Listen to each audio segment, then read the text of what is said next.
নমস্কার, আমি Shubhankar. Nucleus chemistry guide ইনস্টিটিউটের ইউটিউব চ্যানেলে দর্শক বন্ধুদের আবার একবার স্বাগত। আমরা এসে গেছি আরো একটি গুরুত্বপূর্ণ সাক্ষাৎকার নিয়ে। আজকে আমাদের মধ্যে উপস্থিত রয়েছে অত্যন্ত কৃতী ছাত্র,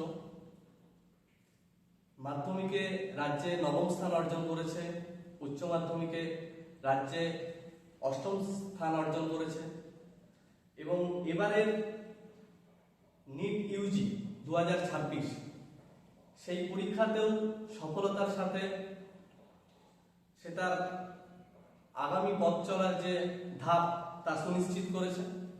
সর্বভারতীয় ক্ষেত্রে 1044 র্যাঙ্ক করেছে। আমাদের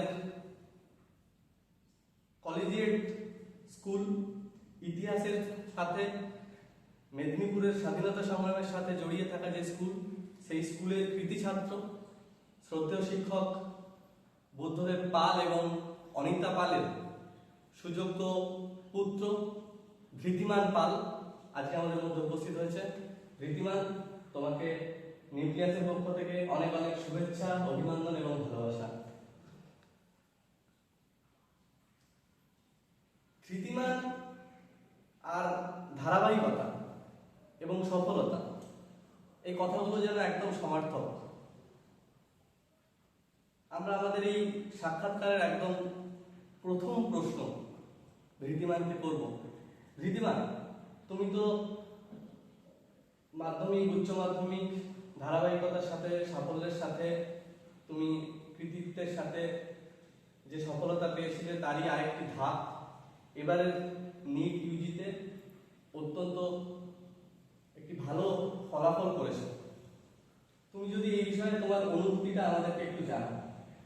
অনুভূতি তো অবশ্যই সত্যি খুব ভালো লাগছে, কারণ 3 বছর প্রায় ক্লাস 10 থেকে প্রচুর পরিশ্রম করেছি এই সাফল্যের জন্য। তারপর যখন সত্যি এটা অর্জন করতে পেরেছি তখন ভেতর থেকে সত্যি খুব খুব ভালো লাগে, খুবই স্যাটিসফ্যাকশন আছে। আমরা ধৃতিমানের অনুভূতির কথা শুনলাম। প্রত্যেকেরই একটা নিজস্ব স্বপ্ন থাকে, ইচ্ছে থাকে যে সর্বভারতীয় ক্ষেত্রে একটা ভালো র্যাঙ্ক করার পর একটা নিজের স্বপ্নের বা ইচ্ছের একটা মেডিকেল কলেজে থেকে সে তার পরবর্তী ধাপ এগিয়ে নিয়ে যেতে চায়। তো ধৃতিমান, তোমার সেই ধরনের কোনো ইচ্ছে রয়েছে? হ্যাঁ, ইচ্ছে আছে বলতে কোনো এইমসে পড়ার ইচ্ছা আছে, কারণ এইমসে ডাক্তারদের তো আলাদা সম্মান এখন সমাজে রয়েছে। তো সেই দিক থেকে দেখতে গেলে আমার যে এইমসগুলো রয়েছে ভারতে, যে ভালো এইমসগুলো রয়েছে সেখানে পড়ার ইচ্ছে আছে। আমার র্যাঙ্ক অনুযায়ী যে এইমসগুলো হবে। নির্দিষ্ট কোনো এইমসের দিকে কি তোমার নজর থাকবে এবারের এই কাউন্সিলিং এর ক্ষেত্রে? নির্দিষ্ট এইমস বলতে এইমস রায়পুরে যাওয়ার ইচ্ছা আছে, এবার দেখা যাক কত দূর কি হয়। বেশ, ধৃতিমান জানালো যে রায়পুর এইমস তার একটা অন্যতম ইচ্ছে বা লক্ষ্য, পরবর্তী কাউন্সিলিং এর মধ্য দিয়ে তা নির্ধারিত হবে। ধৃতিমান, এই যে তোমার সফলতা, এই সফলতার ক্ষেত্রে তুমি কাদেরকে অবদান দিতে চাও? সফলতার ক্ষেত্রে সবার প্রথম যার অবদান, আমার এই পুরো জার্নিতে যার অবদান ছাড়া এই জার্নিতে সাফল্য অর্জন করা কখনো সম্ভবই ছিল না, সেটা হচ্ছে স্বামী বিবেকানন্দ এবং তার যে বাণীগুলো, তার সঙ্গে আমার টিচার্স আর প্যারেন্টসরা তো আছে। তো সব দিক থেকে মিলিয়ে আমি সবার কাছে কৃতজ্ঞ। ধৃতিমানের জীবনে জড়িয়ে আছে স্বামী বিবেকানন্দ। ওর ফোনের ওয়ালপেপারেও স্বামী বিবেকানন্দের ছবি। আর আজকে আমরা যেখানে সাক্ষাৎকার নিচ্ছি, আমার সামনে যে ডায়েরি রয়েছে সেখানেও স্বামী বিবেকানন্দ। ধৃতিমান, এই যে পরপর প্রতিটা ক্ষেত্রে তোমার সফলতা এবং তার যে ধারাবাহিকতা, আমরা অনেক ক্ষেত্রেই দেখি কেউ মাধ্যমিকে ভালো রেজাল্ট করে, কেউ উচ্চ মাধ্যমিকে ভালো রেজাল্ট করে, কেউ আবার শুধু অন্যান্য যে কম্পিটিটিভ এক্সাম হয় সেখানে ভালো রেজাল্ট করে।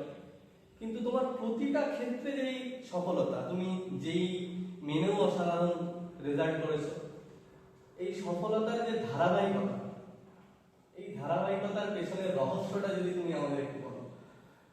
রহস্য বলতে আমি মাধ্যমিক, উচ্চ মাধ্যমিক এই কোনোটাতেই র্যাঙ্ক করবো ভাবিনি। আমি শুধু নিটে যাতে আরো ভালো করা যায় সেদিকে চেষ্টা করেছি, এবং সেটা করতে করতেই এগুলো অনেকটা বলা যেতে পারে বাই ডিফল্ট এসছে। মানে আমি যে খুব এগুলোর জন্য প্রস্তুতি নিয়েছিলাম সেরকম কিছু না। প্রস্তুতি আমার যে নিজের পরীক্ষা সেটার জন্য নিয়েছিলাম, আর এগুলো তার সঙ্গে সঙ্গেই হয়ে গিয়েছে। বেশ, আমরা ঋদ্ধিমানের থেকে শুনলাম যে ওর সফলতা, যে ধারাবাহিকতা কিভাবে তা এসেছে। এবার আমরা আরেকটা গুরুত্বপূর্ণ প্রশ্ন ঋদ্ধিমানকে করব। আমরা ঋদ্ধিমানের থেকে অতীতে শুনেছি বা জেনেছি যে ও একবার আমাদের এই নিউক্লিয়াসের স্যার এসএস স্যারকে বলেছিলেন যে স্যার আপনি এত ভালো পড়ান, আগে বলেননি কেন, তাহলে আরো আগে আপনার কাছে আসতাম। বিষয়টা যদি একটু বলো যে কি এক্সাক্ট ওই সময় তুমি স্যারকে বলেছিলে। আসলে আমি স্যারের সঙ্গে যখন আমার প্রথম দেখা হয়েছিল সেটা হচ্ছে ক্লাস 11-এ, যখন আমি স্যার শুনছিলাম তখন আমি জানতাম না অতটা। তো ক্লাস 11 স্যারের কাছে আমি 2-1 দিন পড়েছিলাম, তো অতটা সেই সময় বুঝতে পারিনি। আর সবাই যেখানে পড়ে সেখানে জেনারেলি আমিও গেছিলাম। বাট সমস্যাটা কেমিস্ট্রিতে আমার প্রথম থেকেই ছিল। 11টা খুব খারাপ গেছে, কেমিস্ট্রিতে আমি একদমই স্ট্রং ছিলাম না। তারপরে 12-এর শুরুতে আমি স্যারের ব্যাপারে জানতে পারলাম, তখন স্যার যখন বাড়িতে ধীরে ধীরে পড়াতে এলো দেখলাম যে খুবই ভালো লাগছে আমার। তো তখন থেকে আমি স্যারের কাছে কন্টিনিউ করলাম নিট অবধি। তোমার নিউক্লিয়াসকেই বেছে নেওয়ার কারণটা যদি তুমি একটু দর্শক বন্ধুদের বলো। নিউক্লিয়াসকে বেছে নেওয়ার কারণ তো সঞ্জিত স্যার সবার আগে। কারণ সঞ্জিত স্যার পড়ানোর থেকেও যে ডাউট ক্লিয়ার ব্যাপারটা ওটা খুব খুব ভালো করে, যেটা সবাই করাতে পারে না। স্টুডেন্ট কি বলছে, কেন বলছে, কোন কোশ্চেনের পরিপ্রেক্ষিতে কোনো যুক্তি তৈরি করছে সেটা স্যার খুব ভালো বুঝতে পারে। আর যে কোশ্চেনটা সমস্যার জন্য অন্য একটা কোশ্চেন সমস্যা হচ্ছে, তো সেই দুটো কোশ্চেনই স্যার ভালোভাবে বুঝিয়ে দিতেন, যার জন্য ডাউট থাকতো না। তুমি বললে যে ক্লাস 11-এও তোমার কেমিস্ট্রির ক্ষেত্রে যথেষ্ট জড়তা ছিল, কিন্তু আমরা পরবর্তীতে যখন তোমার রেজাল্ট দেখছিলাম সেখানে এইচএস, সেখানে জেই মেন এবং এবারে জেই ইউজি নিটের ক্ষেত্রেও কেমিস্ট্রিতে তোমার নাম্বার সব থেকে বেশি। এই যে কেমিস্ট্রিতে তোমার জড়তা কাটিয়ে সফলতা, এর রহস্য এবং এখানে তোমার নিউক্লিয়াসের অবদানটা যদি তুমি একটু বলতে আমাকে। যেহেতু আমার 11-এ কেমিস্ট্রি উইক ছিল, তো সেদিক থেকে ভয় ছিল। তো 12-এর মিড 12 থেকে আমি কেমিস্ট্রিতে অনেকটা বেশি টাইম দিতে শুরু করি, কারণ ওই সাবজেক্টটা আমার কম আছে, মানে উইকনেস আছে, তো আমাকে ওখানে অনেক বেশি টাইম দিতে হবে। তো ওই বেশি টাইম দিতে দিতে বেশি কোশ্চেন প্র্যাকটিস করতে করতে ওটাও এক সময় one of the strongest subject হয়ে গেছিল আমার। এবং নিটে আমি দেখেছি যে কেমিস্ট্রিতে নাম্বারটা ওভাবে থাকার জন্য একটা ওভারঅল গুড স্কোর করা সম্ভব হয়েছে। তাহলে তোমার যেই কেমিস্ট্রির সাফল্য, নিটের সাফল্য, তার সাথে কেমিস্ট্রির সাফল্য, এই সাফল্যে তুমি নিউক্লিয়াস এবং এসএসআর এর অবদান বা সামগ্রিক অভিজ্ঞতাটা যদি একটু দর্শক বন্ধুদের বলো। স্যার প্রচুর হেল্প করেছে, কারণ আমরা যখন ঘরে বিভিন্ন কোশ্চেন পেপার প্র্যাকটিস করতাম, তো সেগুলো রেগুলারলি স্যারকে দিয়ে চেক করানো, কোথায় ভুল হচ্ছে, কেন ভুল হচ্ছে সেগুলো দেখানো, বা স্যারের এখানে যে পরীক্ষাগুলো হতো সেগুলো রেগুলারলি দিয়ে তার এরর অ্যানালাইসিস করা, এবং সেই এররগুলো যাতে পরে একদম না হয় সেটার দিকে লক্ষ্য রাখা। তো সেই দিক থেকে স্যার খুবই হেল্প করেছে। আর একদম যখন নিটের আর 15 দিন বা 20 দিন বাকি, তো তখন হিউজ অ্যামাউন্টে স্যারের কাছে ডাউট ক্লিয়ার করেছি, মানে যেটা আনকাউন্টেবল, মানে যেটা কাউন্ট করা একদমই যায় না, এত ডাউট ক্লিয়ার করেছি। তো সেই দিক থেকে একটা এরকম স্যাচুরেশন চলে এসেছিল যে যাই কোশ্চেন দিই কিছু না কিছু একটা দিয়ে কোশ্চেনটাকে গুড গেস তো করতে পারবে, যেগুলো একদম শিওর নয়। তো এরকম করে নিটের প্রায় 50-60% কোশ্চেন করতে হয়েছে, কারণ এবারে তো সবাই জানেন যে কেমিস্ট্রি কোশ্চেন কঠিন হয়েছিল অন্যান্য বারের থেকে। তো ওই যে এত প্র্যাকটিস করেছিলাম, ডাউট সলভ করেছিলাম, সেটা আলটিমেটলি কাজে দিয়েছিল পরীক্ষায়। জিতি তার অভিজ্ঞতার কথা নিউক্লিয়াস সম্বন্ধে আমাদের কাছে তুলে ধরলো। আমরা শুনেছি যে স্যার তোমাদেরকে রাত্রি 12টার সময়ও কখনো কখনো পড়ানোর জন্য ডাকতেন, এবং বেশ খানিকটা দূরে বাড়ি হওয়ার পরেও তোমরা স্যারের কাছে ছুটে আসতে পড়ার জন্য। এই যে তোমাদের স্যারের কাছে পড়ার জন্য যে এত টান, বা যখনই স্যারের ডাকতে চলে আসতো, মানে এটা তো হয় না, এর পেছনের কারণটা যদি একটু বলতেন। কারণ আমাদের ওখানে কেমিস্ট্রিতে এত ভালো টিচার নেই, আর যদি থেকে থাকেও তারা হয়তো অনেক সময় ভুলভ্রান্তি করে দেয়। আর আমি এমন একটা স্টুডেন্ট যে যদি দেখি কোনো কারণে কোথাও এক এক জায়গায় বা দুই জায়গায় কেউ ভুল বলে দিয়েছে, তো সেখানে আমি একদমই স্টে করতে পারি না। তো আর স্যার যেখানে প্রথম থেকে খুব অথেন্টিক, তাই জায়গাটা দূরে হলেও আমাকে ঠিক জিনিসটা শিখতে হবে, এই জন্যই এত দূরে আসা। সেটা যখনই হোক, টাইম তো কিছু করার নেই, স্যারেরও চাপ থাকে, তো সেই জন্য স্যার যখনই ডাকতে প্রায় চলে আসতাম আমরা সবাই।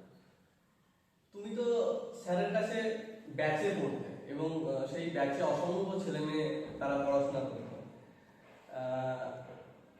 এই এতজন ছাত্রছাত্রীর মধ্যে ব্যাচে পড়াশোনা করে সেখান থেকে স্যারের থেকে আহ, শেখা, এবং সেটাকে নিয়ে গিয়ে তোমার পরীক্ষার খাতায় বা তোমার নিজের মধ্যে তার যে সফলতাটাকে গেইন করা, সেক্ষেত্রে তোমার কোনো সমস্যা হয়নি যে এতজনের ব্যাচে তুমি পড়াশোনা করেছিলে? ব্যাচে না, ব্যাচে সেভাবে সমস্যা হয়নি, কারণ কেউ খুব একটা বেশি বিরক্ত করতো না। স্যার এমনিতে এনাফ স্ট্রিক্ট ছিল, পড়ানোর সময় পড়াটাই ভালো করে হতো। স্যার যখন 1.5 ঘন্টা পড়াতো সেটা ঠিকঠাক যেত, টাইমটা মানে ফ্রুটফুল যেত, তাই জন্য সেখানে খুব একটা ইনফরমেশন গেইন করতে সমস্যা হয়নি। আর যখন এমনি খুব পার্সোনাল ডাউট জমে যেত, তখন সেটার জন্য তো স্যার আলাদা করে টাইম দিত, ডেকে নিত আলাদা করে, তো সেটা সেদিক থেকে অতটা সমস্যার মুখোমুখি হয়নি। আচ্ছা, এই যে নিউক্লিয়াসের ধারাবাহিক টেস্ট, তোমার থেকেই শুনলাম যে নিউক্লিয়াসের ধারাবাহিক টেস্ট, তার প্র্যাকটিস, তার ডাউট ক্লিয়ার, এইগুলো তোমার যে পরীক্ষাগুলো, সেখানে কতটা তার প্রভাব পড়েছে, বা সফলতার ক্ষেত্রে তার কতটা গুরুত্ব রয়েছে? ধারাবাহিক টেস্ট যেগুলো স্যার নিত, তো সেটার জন্য মেন্টালি একটা প্রিপারেশন যেটা দরকার, তো সেটা সম্পূর্ণ করা সম্ভব হয়েছিল। কারণ যে কেমিস্ট্রি কোশ্চেন হয় সেটা অলমোস্ট 40 to 45 মিনিটসে কমপ্লিট করতে হয়, যতই কঠিন কোশ্চেন থাকুক, না হলে তো পুরোটা ঠিকভাবে করা যায় না। তো সেদিক থেকে যে রেগুলার টেস্টগুলো দিয়ে তার ডাউট সলভ করা, তো সেটা অনেক বেশি হেল্প করেছে। কারণ ওখানে টেস্টগুলোতে যে কঠিন কোশ্চেনগুলো আমি ভুল করেছি, সেগুলো যাতে আমার পরের যে মেইন নিড এক্সাম সেখানে যাতে ভুল না হয়, বা ওই কনসেপ্টগুলো যাতে আমি মেইন এক্সামে কাজে লাগাতে পারি, তো সেইগুলোর জন্য টেস্ট অনেক আমাকে বেশি প্রিপেয়ার করেছিল। একটা মজার কথায় আসি, একবার স্যার নাকি তোমাদের বলেছিলেন যে তোমরা পরীক্ষা ঠিকঠাক করে দিচ্ছ না, তোমাদের আর পড়াবো না। তারপরে তুমি স্যারের উদ্দেশ্যে কিছু কথা বলেছিলে, সেটা যদি একটু তুমি দর্শক বন্ধুদের বলো। হ্যাঁ, মানে তখন তো একটু ট্রমাটিক লেগেছিল, কারণ এত বছর যার কাছে পড়লাম এবং স্যারের কাছে 12 পড়তে পড়তে আমি বাকি যে টুকটাক জায়গাগুলো কেমিস্ট্রি টিউশন পড়েছিলাম আগে যেন, সেগুলো সবই ছেড়ে দিয়েছিলাম, কারণ সেগুলো ইউজলেস লেগেছিল, আমার কোনো কারণ হয় না। তো তারপর শেষে এসে স্যার যখন এরকম বলছিল, তখন অবশ্যই ভয় লেগেছিল, যে আমি বলেছিলাম যে স্যার পড়বোই না এরকম বললে। আর তো তারপরে স্যার আবার টাইম দিয়েছিল, এইরকমই হয়েছিল আর কি। আচ্ছা, তুমি তোমার কথাতেই বলেছো তোমার জীবনের এই সফলতায়, ধারাবাহিকতায় স্বামী বিবেকানন্দের প্রভাব। আপনাদেরকেও বললাম যে ওর ফোনের ওয়ালপেপার এবং ওর বাড়িতেও স্বামী বিবেকানন্দের ছবি। স্বামী বিবেকানন্দ ঠিক কোন কোন জায়গায় তোমাকে প্রভাবিত করেছে, সেটা যদি তুমি দর্শকদের বলো। আহ, বলতে গেলে তো জীবনের সব জায়গাতেই, আর সব থেকে যে গুরুত্বপূর্ণ সেটা হচ্ছে যে যখন কম নাম্বার আসতো, কম পেতাম, হোপলেস লাগতো বেশি, যে কেউ তো ভরসা করছে না, বা বোঝানোর কারণ টাইম হচ্ছে না, তো তখন যে একটা ইন্টেন্সিভ পাওয়ার, তো সেটা ডেভেলপ করার জন্য, সেটা ম্যানিফেস্ট করার জন্য যে কোটেশন গুলো, যেরকম যেটা আমার সব থেকে একটা কোটেশন ভালো লাগে এবং জানবে সবাই যারা দেখছে আমাকে হয়তো, all power is within you, you can do anything and everything। তো এরকম কিছু কোটেশন যেগুলো আমাকে লাইফ লং যে জার্নিগুলো হয় বা যেটা যেটার মধ্যে দিয়ে চলেছি বা সাফল্য অর্জন করেছি, তো সেগুলোতে অনেক অনেক বেশি মোটিভেট করে যে না, আমি আমার হার্ড ওয়ার্কটা করি, বাকিটা আমার ডেস্টিনি আছে, তো সেটা পরে দেখা যাবে। পরিশ্রম, পরিশ্রম এবং কঠোর পরিশ্রম এবং পরিশ্রমের মধ্য দিয়ে, একাগ্রতার মধ্য দিয়ে সফলতা এবং সেই সফলতার ধারাবাহিকতা। এই ধারাবাহিকতা যে কথাটা বারবার উল্লেখ করছি, এই কারণেই করছি যে প্রথমেই বলেছি ধৃতিমান, সফলতা এবং ধারাবাহিকতা তিনটে সমার্থক শব্দ। তার কারণও আপনাদেরকে বলেছি। আমরা তো এতক্ষণ পড়াশোনার কথা শুনলাম, ধৃতিমানের সফলতার কথা শুনলাম। এবার আমরা একটু অন্য প্রসঙ্গে যাব। ধৃতিমান, তুমি তো পড়াশোনার ক্ষেত্রে এতটা সফল, পড়াশোনার বাইরে তুমি যদি তোমার জীবনের কিছু কথা আমাদের বলো। পড়াশোনার বাইরে যেটাতে আমি সবথেকে বেশি টাইম দিয়েছি সেটা হচ্ছে মেডিটেশন। এটা খুব দরকার, মানে নাহলে প্রত্যেকদিন যা চলছে তাতে মানুষ রেস্টলেস হয়ে যাবে। তো সেটার জন্য এবং মাইন্ড ডিটক্সিফিকেশনের জন্য মেডিটেশনটা খুব দরকার, সেটা তো অবশ্যই ডেইলি করতাম আমি। আর সেকেন্ডলি গান শুনতে আমি খুব ভালোবাসি, গান শুনতাম। ইভেন যখন ফিজিক্স কোশ্চেন সলভ করতাম বা chemistry, numerical, physical chemistry solve করতাম, তো সেই টাইমে মানে সাফিসিয়েন্টলি গান শুনেছি এবং নিজের সেই অব্দিও শুনেছি, সেটাতে অতটা কম্প্রোমাইজ করিনি। ধৃতিমান গান শুনতে ভালোবাসে, গান শুনেছেও। কি ধরনের গান? অরিজিৎ সিং শুনতে ভালো লাগে, না অন্য কোনো একটা জনের গানের মধ্যে তুমি সীমাবদ্ধ থাকো, না সমস্ত ধরনের গান শোনো? মেরি এমনি শ্রেয়া ঘোষাল আর অরিজিৎ সিং এরই গান শুনি। এছাড়াও শুভমিতা ব্যানার্জিরও কিছু গান আমি শুনেছি, তো এদের মধ্যেই মোটামুটি শুনে থাকি। আর মাঝে মাঝে ভজনও শুনি। এই সময়কালে দাঁড়িয়ে শ্রেয়া ঘোষাল এবং অরিজিৎ সিং সঙ্গীত জগতের এবং আমাদের এই বাংলা গর্ব এবং অত্যন্ত প্রিয় দুটি নাম। তাদের গান ধৃতিমান শুনতে পছন্দ করে, শুভমিতার গান শুনতে ধৃতিমান পছন্দ করে, শুভমিতা। আমরা আমাদের এই সাক্ষাৎকারের একদম শেষের দিকে এসে পৌঁছে গেছি।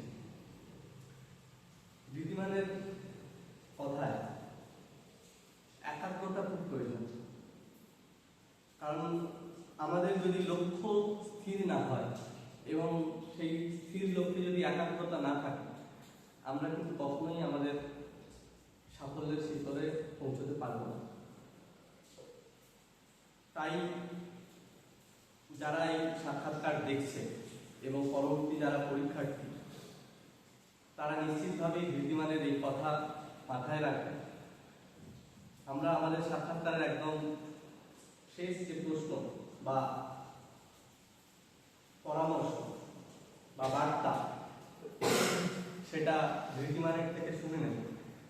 ধৃতিমান, তুমি তো জীবনের সফলতায় একটা ধাপে পৌঁছেছো, তোমার জীবন আরো সফল হোক, সফলতার লক্ষ্যে এগিয়ে যাক, এটা আমরা সবসময় চাইবো নিউক্লিয়াসের পক্ষ থেকে।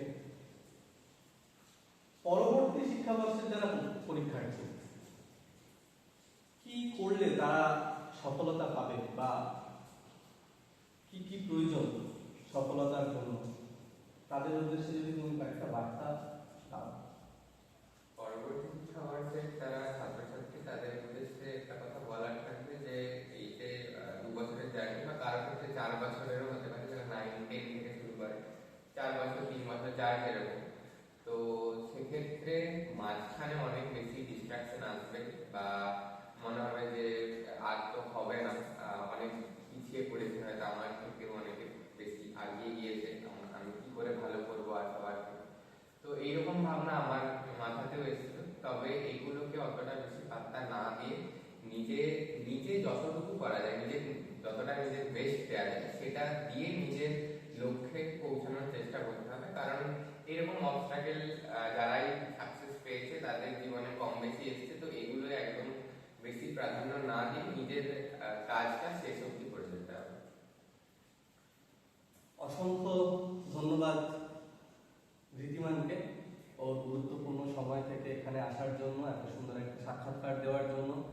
আমাদের ঋদ্ধিমাকে আবারও একবার ধন্যবাদ এবং ওর আগামী জীবন সফলতায় ভরে উঠুক, তার জন্য ওর জন্য রইল অসংখ্য শুভেচ্ছা, ভালোবাসা।